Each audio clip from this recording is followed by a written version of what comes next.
Good morning, everyone. I'm glad to see you all here today. Today we have an unexpected surprise.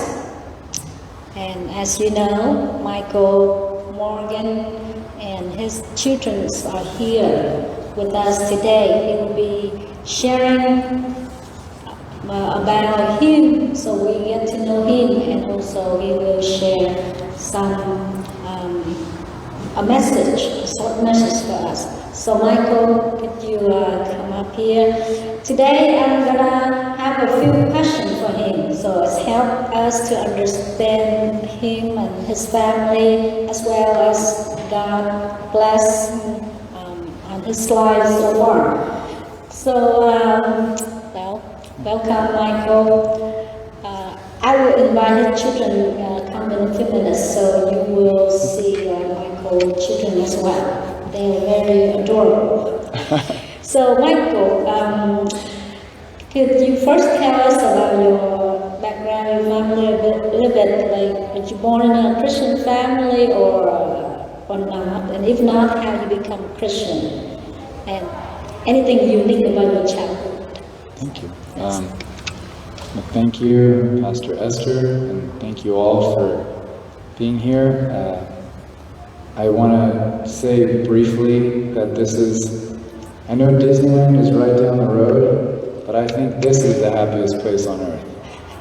When I drove by on Ball Road, even months ago, before I even knew that this was a church, I felt strongly like the big, bright cross that's in front. You really are shining a light in this community. So thank you to you all. I hope that I can have the time to ask similar questions and talk to you all, to hear your stories too. Every story is precious. So with that said, as a testimony, I will be brief and say I was raised in a basically a Christian household, and my experience in getting to know who God is really, I think was drastically transformed when I went away to college in the Midwest. So I went to school in St. Louis, Missouri. And while I was there, as an English major, I definitely was not reading the Bible a lot.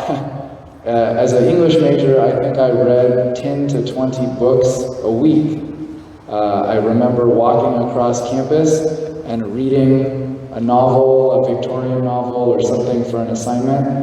And I sort of prided myself on how much I read. I read a lot of books. So if you ever want to talk about literature, I'd be happy to do that. But I read the Bible very little. And I was in an African American literature course, and I was one of the only non-African Americans in that class.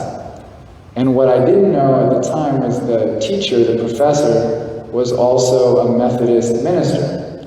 But he kept that quiet to himself.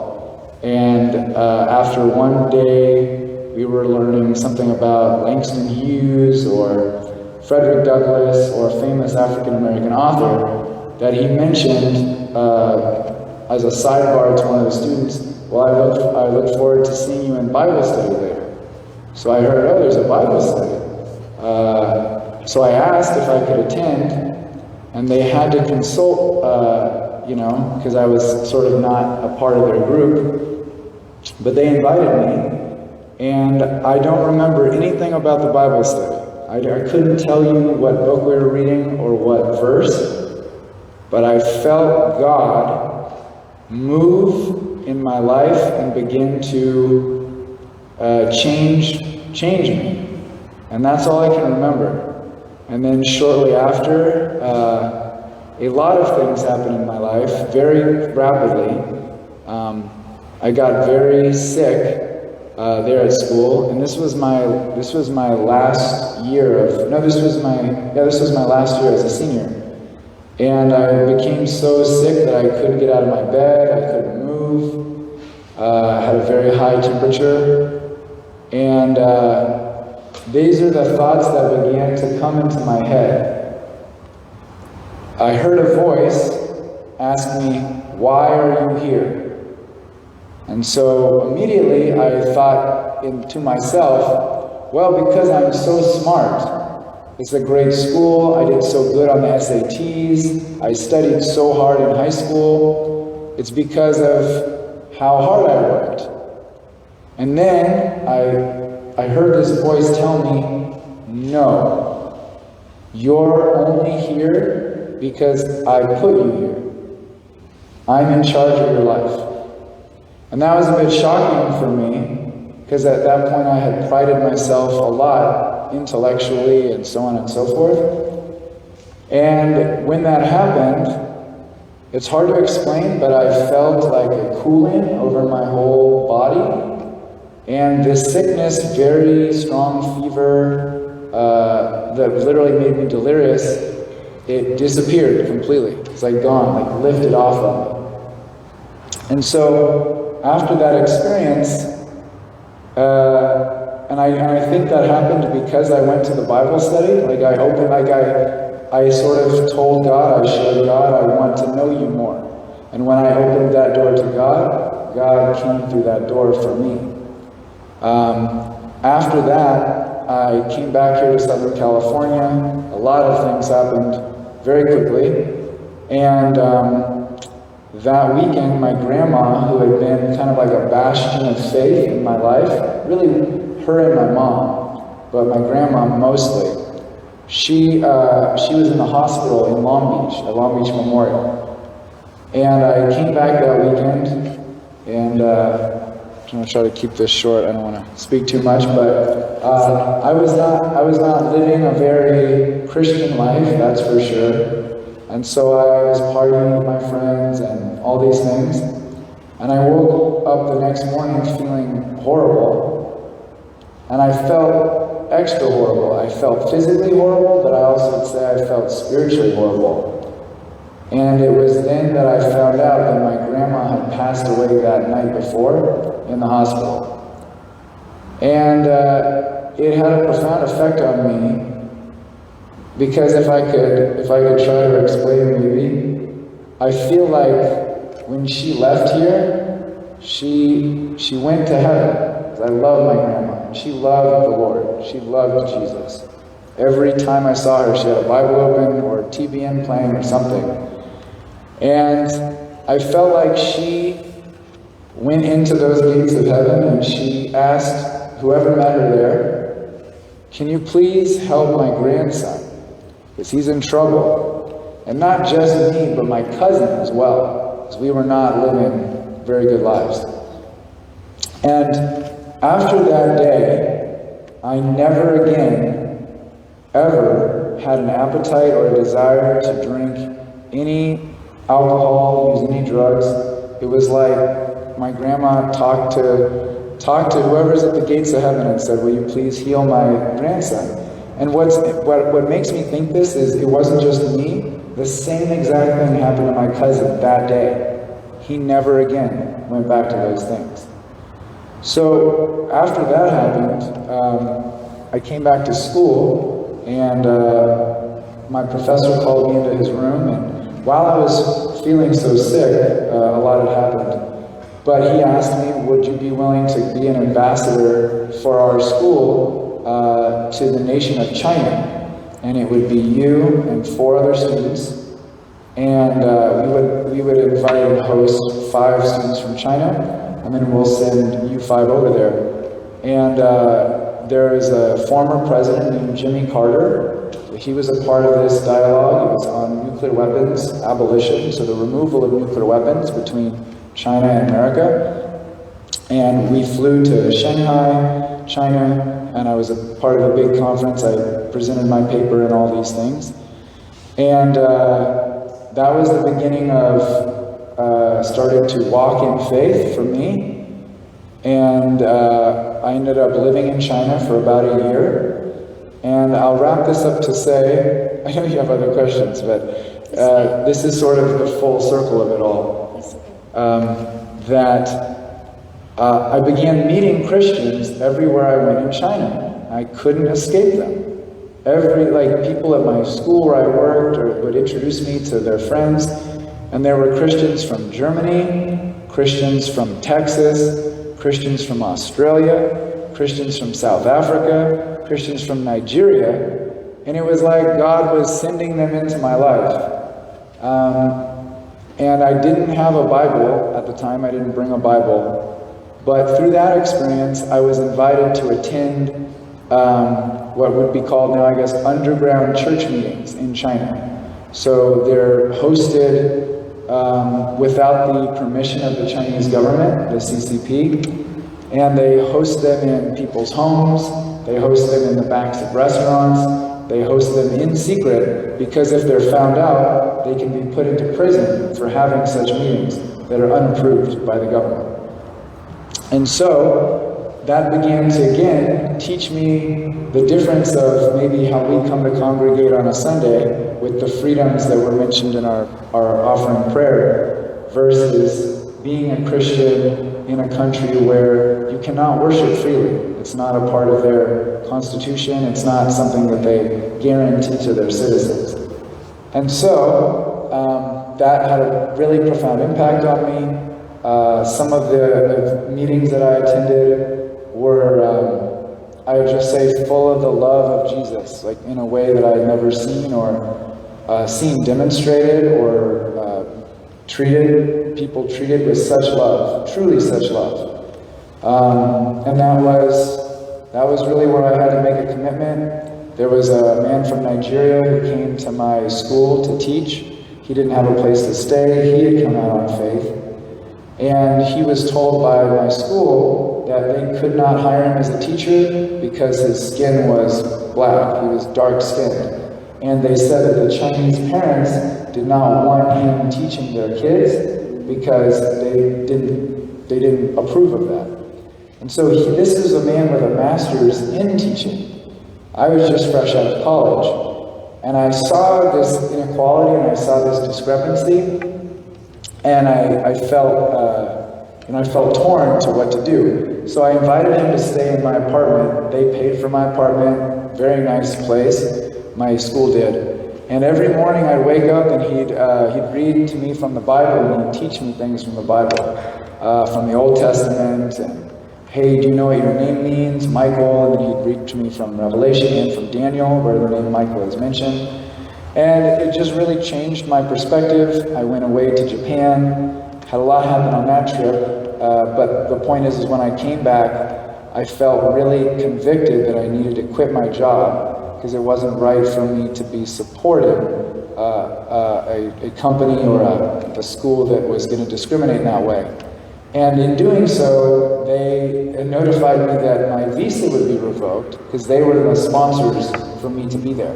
So without me working there, I had, a week to leave China, and I wouldn't be able to come back unless I went through the visa stuff and got another job. So I agreed to that, and I left China. I did get to go back in 2016. That's a separate story. But I think all of those experiences, which all happened in, I would say, the period of, I guess it was about 6 months or less, all of those experiences were really pivotal to me becoming a Christian. And it wasn't just one thing, but it was a process. And then that process lasted for probably another, I'd say, 2 to 3 years before I made a really strong commitment, firm commitment to say, this is the path that I want to follow, and really to follow after Jesus, including taking up my cross when necessary. So that's my long answer to your short question. Thank you.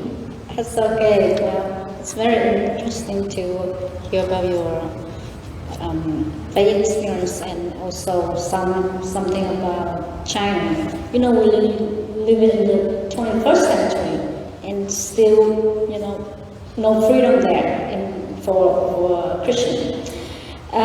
So could you tell us about your profession? What did you study in college? And I know that you travel a lot more.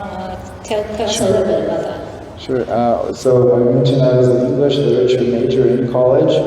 I also studied political science and screenwriting. It was a triple major, and I wrote an honors thesis on the racial and cultural history of St. Louis, the city in Missouri. If anyone here is from the Midwest, go Cardinals. And Rams too. The Rams have only won 2 Super Bowls, one in St. Louis in 1999 and one in Los Angeles now this year.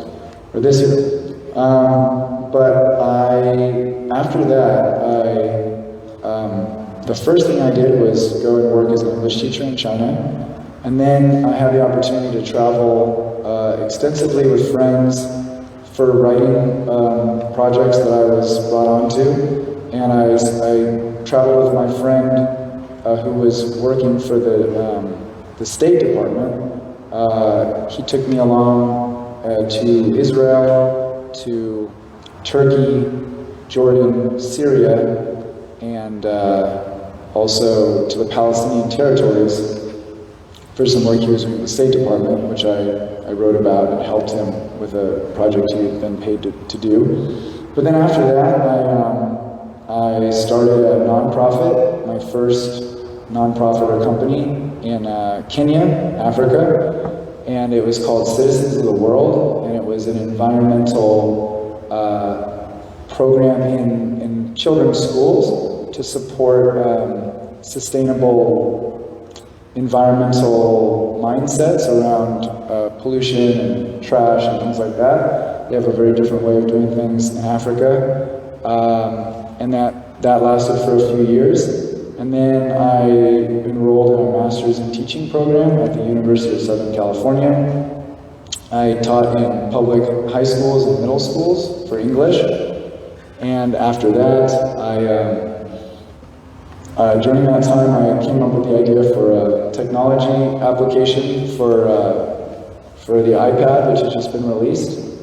And I had won a big competition at USC, and we were brought to New York City. We built a company, this time an LLC, or a C Corp actually, so I learned how to form a company as a part of a venture capital incubator, and we ended up building an app for learning in schools, and eventually ended up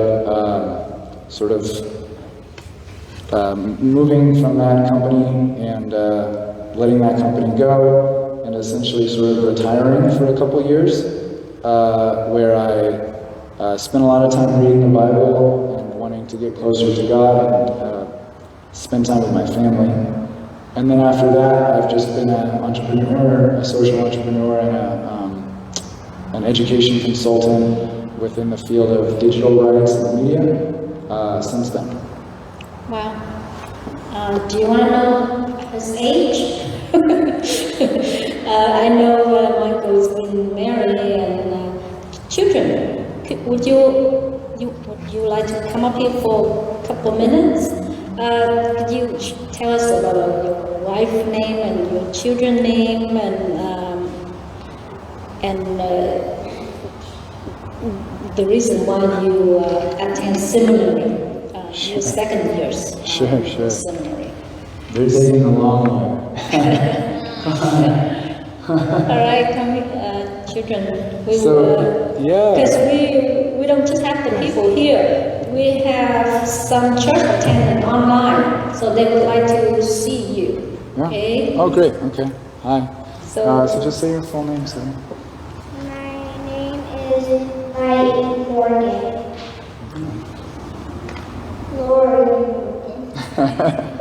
okay, Light and Glory.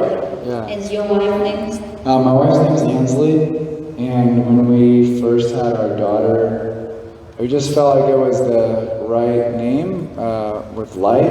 Her middle name is Shalom. And then when we conceived Glory, we also felt that was the name.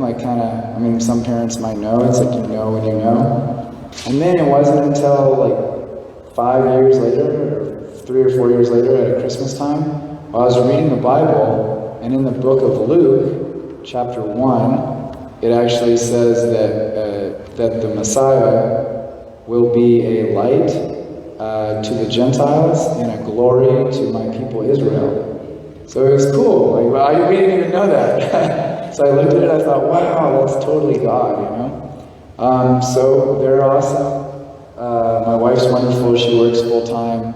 She's had a career in entertainment for a long time. She went to Cal Berkeley and is a wonderful person. She works a lot and loves what she does, but a lot of people rely on her a lot. She's kind of a pastor in her own way, professionally. And she sings worship at another church in Los Angeles, on the west side of Los Angeles. Awesome legacy. Yeah, beautiful family. So children, if you want, you can come back to your seat. Good. So your dad can tell us more about him. So why did you decide to come to seminary? More, you, not you, them. I was going to try to swerve the short way, but they went the long way again. That's a great question. Well, I have a family member who attended seminary and just has a real love for the Bible. She lived in Orange County for many years. She actually is a little bit also entrepreneurial. She started the Orange County Business Journal in the 1980s. So she was one of the first women to be working in the publishing world here in Southern California. And a really sweet lady, and she would tell me about her seminary experiences. She went to a seminary that's up in San Francisco, was at the time. And would just tell me stories about seminary, and I always thought, that sounds really interesting. And then she mentioned there were some opportunities for scholarships and things like that, so I looked into it and applied a few places. And I started another seminary, actually, because I didn't even know Claremont had a seminary, you know? And so I took classes for about a year or two. And then I was invited through a connection at USC to apply to Claremont. And so I received a Dean's Scholarship to Claremont, which is one of the highest scholarships. And started studying. And I found out that none of my previous seminary studies would translate, or would transfer. So I've actually been in seminary for about 5 years now. But every year has been wonderful. And I've learned things that I don't think I've learned anywhere else. I just wanted to know more about the Bible and how to more clearly articulate its teachings and its wisdom and its truth and the gospel to other people. And I definitely think it has helped a lot. I'm really grateful. So it's never too late to enroll in those types of programs. I know in the first seminary I was at, I think the youngest person who was in seminary above me was about 55 years old. So those were all my peers, all my fellow students, were far beyond my age and wisdom and experience, but it was a great experience. So I would just encourage you all to consider it. So would you want to become a pastor or in teaching or become a missionary? Anything you? Well, good question. I have tried to surrender. I mean, I haven't tried. I think I've been led and I've been made to surrender a lot of things in my life that I had thought I wanted, or wanted this or wanted that. So I guess the correct answer to your question would be God's will be done. But in terms of the ordination path and things like that, it would be more studying than I have done now. It was not originally what I enrolled in, which was a master's degree program, but the ordination track is something I've begun asking about a few months ago, and so I've been learning more about what would be required to do that, and something I'm still praying about, so you're all going to pray for me about that too. Well, thank you very much for your answer. We're here to get to know Michael, and hopefully he will be here to help our church to worship God and serve God here, God willing, right? So we're here also to worship God, to learn from God's word. So if you have about 10 minutes, if you could share with us what else you want to say. Yeah, awesome. About the scripture Yeah. you read. Could we have the scripture, Michael?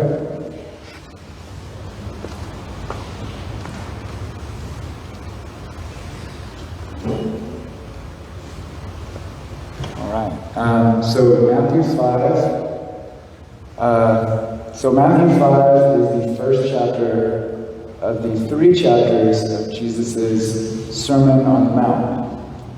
It has been pretty universally accepted that the Sermon on the Mount is the essential teaching of Christ. It's the most compact and powerful summary of what it means to be a Christian, is to follow the Sermon on the Mount. So, although I think I wanted to do a different scripture when Pastor Esther asked me, I didn't think I had one in mind. I feel like I was led to choose this particular scripture. So, it says, "Again, you have heard that it was said to the people long ago, do not break your oath, but fulfill to the Lord the vows you've made." So we'll just pause there real quick, and I'll just reference that. So that's from the original Tanakh or Torah, and it's the Levitical law that says, don't break your promises.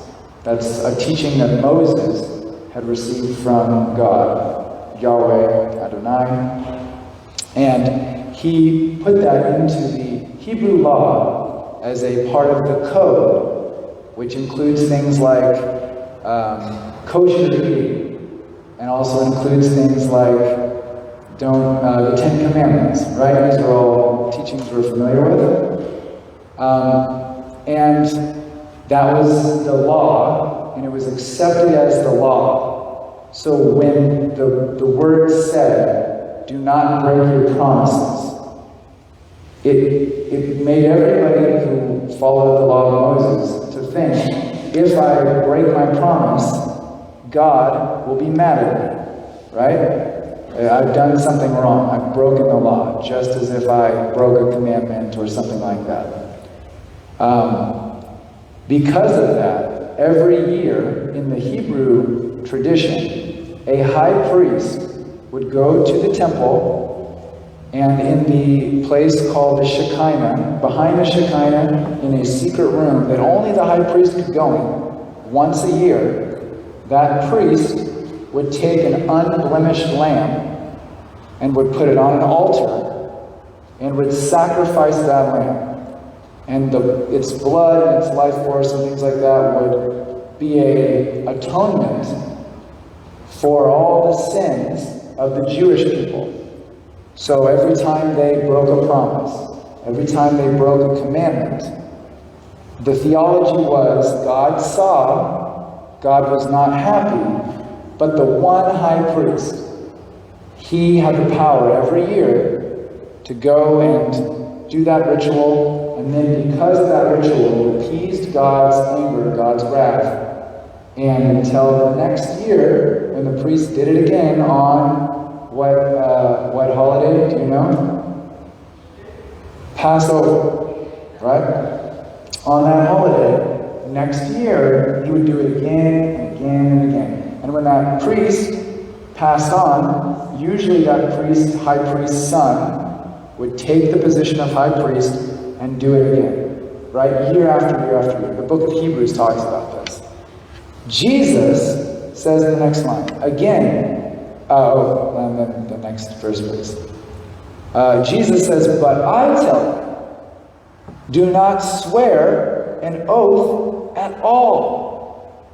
Don't make any promises to anybody, either by heaven, for it is God's throne, or by the earth, for it is his footstool, or by Jerusalem, for it is the city of the great king. Let's pause there real quick. So Jesus comes with a whole new take on this Mosaic teaching. He says, you heard Moses, and he did this most famously probably when they came to him and said, Master, this woman has committed adultery. Moses, the law of Moses says to stone her, right? And Jesus says what? Well, if that's what the law of Moses says, whoever is without sin, you can cast the first stone. So Jesus is famous for being presented with the law of Moses by Pharisees, religious teachers, people who were tricking him, essentially. And he knew they were trying to trick him. And then presenting something that no one had really ever thought of. So what he's saying is, the original law of Moses was not telling you to never break promises. The spirit of that letter, the spirit of that law was actually, don't make promises to people. Don't tell them, I'll see you tomorrow night at 8 p.m. sharp for dinner at IHOP. Jesus is saying, don't do that. Don't promise your children, oh, I promise you I'm going to get you a kitty cat.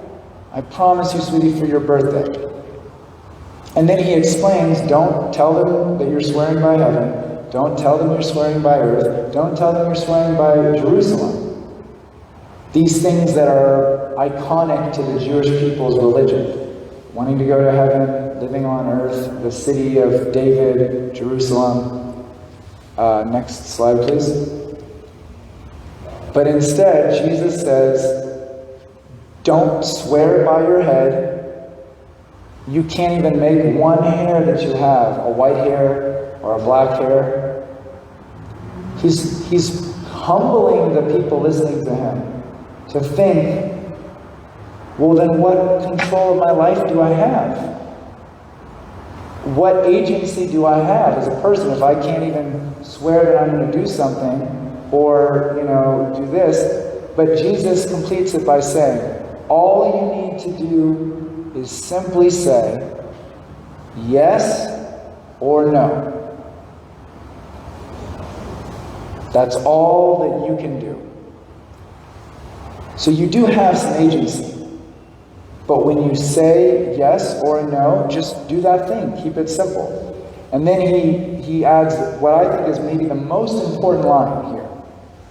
Anything beyond this, yes or no, comes from the evil one. The evil one. Now, Jesus did not talk often about Satan, the devil, the evil one. So when he does, it's important to pay attention. He calls the devil a liar and the father of lies. He tells his disciples that the devil steals, kills, and destroys. And he tells his disciples to pray, deliver us from evil. And then this other teaching. Anything beyond yes or no comes from the devil, comes from the evil one. That is a very deep teaching. Because how often in our culture do we just tell people, I'm going to do this, I'm going to do that, or we start to tell stories and tales and we start to embellish on things that are happening in our lives? Jesus is very clearly just stating, anything beyond yes or no comes from the devil. How many of us have been in arguments, maybe with our brothers, our sisters, our moms, our dads, our spouses, where you say something and you think to yourself, oh, I shouldn't have said that. Because then the fight gets bigger, right? Oh no. Well, where did that come from? Did that come from your brain? Jesus is helping us understand it actually just came from the devil. Our words are so important. And to me, in referencing what I shared with Pastor Esther, before I became Christian who was really trying to serve Christ, I thought I had complete and total power over everything in my life. In fact, my generation, the millennial generation, we've been told since the 80s and 90s and early thousands, you guys are the best. You can do anything and everything you want. You can change the world. You're so great. You're so smart. You're gonna be the next president. You're gonna be the next ambassador to wherever, right? You're gonna be the next entrepreneur with $1 billion. But the moment that I really truly believe I started to become a Christian was the moment when I let all of that go in my life. I had to say, I can't do what I thought I was so good at doing all the time. And I had to let God take everything and surrender that all to God. I believe that this is the deepness of these 5 verses of Jesus. He's really encouraging the people listening to him to be humble before God and the power of God in every decision that we make, in every conversation that we have. And whatever we say to another person, to really, contemplate it and not just speak rapidly. How many of us know that today words that are being spoken are now causing wars? And I think this has always been the case, but it's become accelerated because of technology today. So people are saying one thing something on the phone, and people are hearing one thing from another person. And whether that's right here at home in America, in Southern California, or whether that's on the world stage, it seems as if we can all pay more careful attention to the words that we say. And as a very simple saying goes, if you can't say anything nice, don't say anything at all. That's, in summation, a little bit of what Jesus was saying. Just, if you've got a bunch that you want to say, don't say all that stuff. Just say yes or no. I think the last thing that I'll leave you with is that very last line. Anything beyond this comes from the evil one. And I would exhort you all to really think, who is the evil one? What does the evil one do? What is the evil one doing in our world today? What is the evil one trying to do in this church? What is the evil one trying to do in this community? What is the evil one trying to do in our country? Etc., etc. To deeply ask and then seek refuge, seek protection, seek help from God in stopping that from happening. In being an agent and being a person filled with the power of God and the Holy Spirit and impelled by Christ to not just be delivered from evil, but to help others become delivered from evil as well. To help people who are ensnared and trapped and stuck in a lot of different things. All of that is, I guess you could say, not really a 3-point sermon, but I do think strongly that this teaching, even in the context of the whole Sermon on the Mount, Matthew 5, Matthew 6, Matthew 7, and that's where I'll end, is 2 other teachings from Matthew, 1 other teaching from Matthew 5, and then 1 from Matthew 7. And if you can, take some time to read the Sermon on the Mount. Maybe tonight, whenever we have a full day off tomorrow. So you have 24 hours to read 3 chapters of the Bible. I would encourage you to do it. The beginning of the Sermon on the Mount begins with Jesus' Beatitudes. Now let's think of them in the context of this verse. Say yes or no. I want to hear you all respond to me like a responsive reading. The first, blessed are the poor in spirit, for theirs is the kingdom of God. Yes or no? Yes. Truly? Yes. I mean, really, I like your enthusiasm. But let's think about what that yes is saying. It says, I'm going to be poor in spirit, and then I will receive the kingdom of heaven. Blessed are those that mourn, for they will be comforted. Yes or no? Yes. Now, mourning is not a fun thing. I mourned when my grandmother passed. There's some cultures where they mourn for months. They don't speak for weeks because they're in a state of mourning. But Jesus says, you will be blessed. Blessed are the meek, for they will inherit the earth. Yes or no? Yes. Blessed are the meek, for they will inherit the earth. Humble me, Lord. Please, Lord, help me. Humble me. Give me a humble and a meek heart. Blessed are those who hunger and thirst for righteousness' sake, for they will be filled. Yes or no? Yes. Really think about that. How many of us have been hungry before? Really hungry. I know my kids have. I have to get them food all the time. They're hungry at least 3 or 4 times a day. And when you're hungry, you really, Dad, I'm hungry. I'm going to die. I'm hungry. Okay, I'll get your food. Have we felt that way about righteousness? When we see unrighteousness in our world? God, please make it right. It's not right. Please. That's what the yes means. Blessed are the pure in heart, for they will see God. Yes or no? Yes. That's an easy one. I think so. That's an easier one than maybe some earlier ones. Yes, be pure in heart. Keep your purity, your innocence, your childlikeness. You'll see God everywhere. Blessed are the merciful, for they will obtain mercy. Yes or no? Yes. Yes. If you show mercy, you will have mercy shown to you. Like, the kids get each other in a headlock. Mercy, mercy, mercy.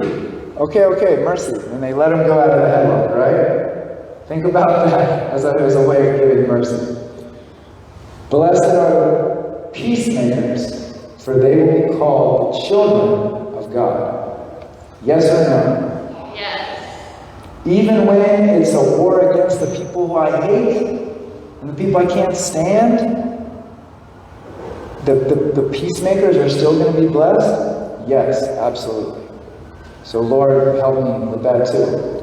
And the last one, blessed are those who are persecuted for righteousness' sake. For theirs is the kingdom of heaven. For so were the prophets before you treated. Rejoice and be exceeding glad, for great is your reward in heaven. Blessed are those who are persecuted. Yes or no? Yes. Okay, yes. So all these things are yeses. Now there may be people who say no. And what I would say to those people, if you say no to any of those Beatitudes, I don't think you're ready to really be a Christian. I think that's what Jesus was trying to get people to realize. If you don't want to be a peacemaker, and you really do just want to fight people, and you want to, whatever. Okay. Yeah, but it's fake fighting.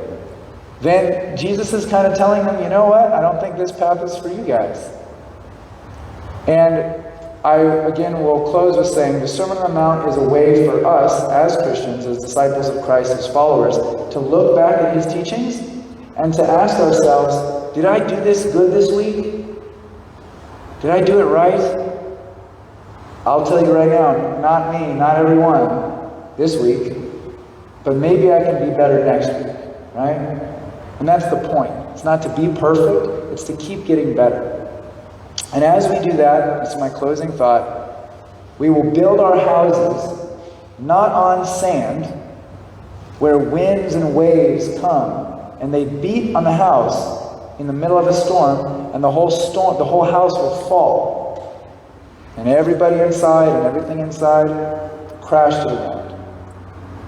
But if you listen to and do these teachings that I give you, you will build your house on the rock. And those winds and waves, he doesn't say, and you're never going to have a problem or a storm or anything. He says that same storm is going to come, but your house will stand. It will not fall. So thank you for the opportunity to exposit on that verse. And I encourage you all to read Matthew 5, 6, and 7 sometime soon.